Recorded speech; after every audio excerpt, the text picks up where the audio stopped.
Block that locked this video. I'm gonna try to do it again. Welcome to Dejavu. Where's your Bob?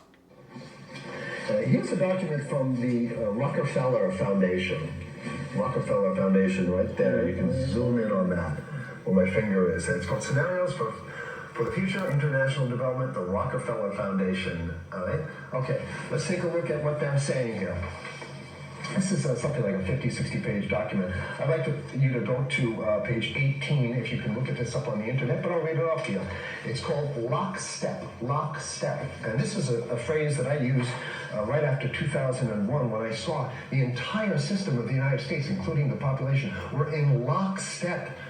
So the Congress went along, and yes, it was Osama bin Laden, and the people waved their flag and said, I hate, hate, hate, hate, and everything was in lockstep. Well, in 2010, they published this, Rockefeller Foundation, and here's what they're saying.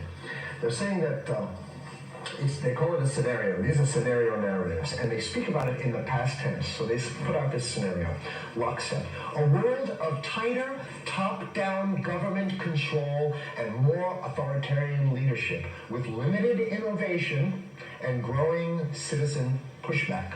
Okay, I'll read a little bit of it. In 2012, the pandemic that the world had been anticipating for years, nobody was anticipating a pandemic, finally hit. Unlike 2009's H1N1, this new influenza strain originating from wild geese, they use some scenario, but this is Ebola they're talking about. Even the most pandemic-prepared nations were quickly overwhelmed when the virus streaked around the world, infecting nearly 20% of the global population and killing 8 million in just 7 months. The majority of them healthy young adults. The pandemic also had a deadly effect on economies. You can see the agenda.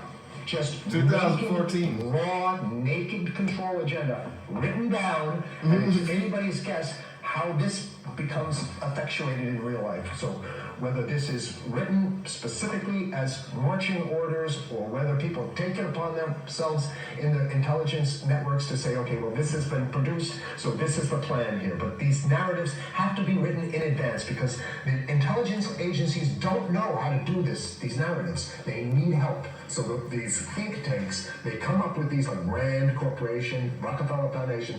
These are think tanks of death. They're not the think tanks. They're not there to find great ways to help people. Okay. The pandemic also had a deadly effect on economics. International mobility of both people and goods screeched to a halt. Right? Which is what they want. They want a completely isolated world, right?